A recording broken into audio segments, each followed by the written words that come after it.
کودکی که از مادر یتیم مانده بود روزی لای بازی میکرد.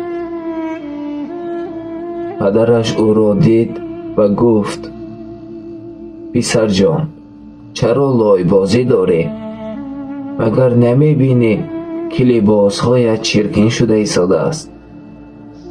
کودک گفت پدر جان، این تو به من نگفته بودی که آدم را از خاک آفریدند؟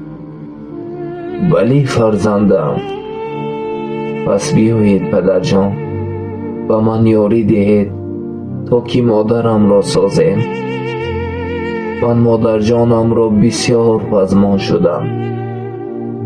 آغوش گرمی او را، سخنهای شیرین او را، چهره زیبای او را پزمان شدم پدر جان.